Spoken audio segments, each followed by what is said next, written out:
This video will go over the Snowball and Avalanche Spreadsheet. Within the description, you'll find timestamps that can help you navigate through this video. What is the Snowball and Avalanche method? Both are debt repayment strategies. First, we'll go over the Snowball method. The Snowball method suggests writing down all your debts from smallest to largest and progressively paying them off in that order. To explain in detail, once you pay off your first debt, you take those funds and use them to pay off your next smallest debt. You continue this cycle from smallest to largest until all of your debt is repaid.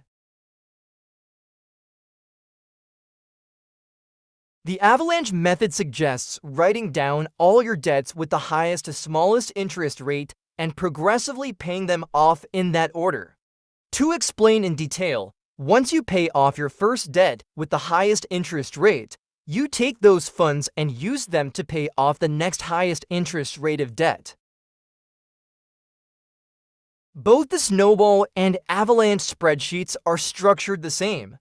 The only difference is that the Avalanche spreadsheet has a row for interest rate percentage. For this overview, we'll use the Avalanche spreadsheet. There are 3 sections in this spreadsheet. The first section focuses on the amount of debt you owe and how much you've paid off. The second section focuses on documenting your debt. The first row is about documenting the amount owed on the debt. Second row focuses on the minimum amount to be paid. The third row is connected to the documentation of the third section and will calculate the amount of debt that is being paid off. The last row requires you to input the interest rate percentage. The last section focuses on documenting the amount of debt that is being paid off monthly. This section has columns for 10 debts, and it has 30 rows to document monthly payments. We'll go over an example to help you get a better understanding of the spreadsheet. You can use this example to help you create your own version of this spreadsheet. Before you input anything, it's recommended to create a duplicate of this spreadsheet if you have more than 10 debts or if you anticipate running out of months. By doing so, you can continue to document your debt repayment without having to delete cells and restarting again. Moving along in this example, we first listed 5 debts and listed them based on the highest interest rate to the lowest. Focusing on debt 1, on the minimum amount row, we input the maximum amount that will be paid monthly, while the rest of the debts are the minimum payment required. Overall, total debt is $22,000. Now we'll go over a video example of how to document your debt progress and how it will look like in the spreadsheet.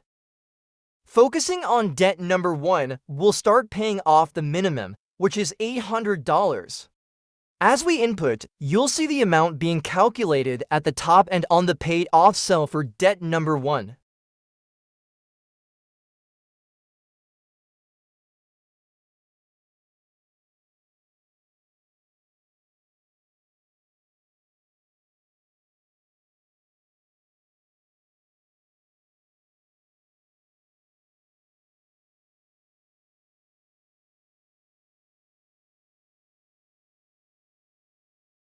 Now that the debt is paid off, the rest of the cells go to 0, and at the top, you can see the calculations of debt that was paid.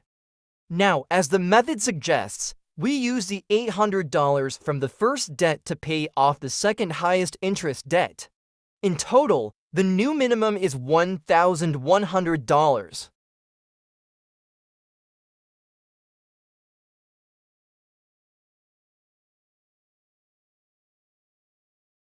Now that the second debt is paid off, we move on to the third debt.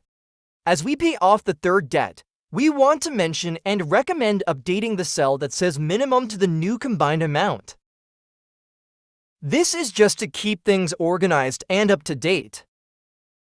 Fast forwarding, the rest of the debts were documented, and as you can see, all debts were paid. This concludes the video. If you have any questions, feel free to contact us.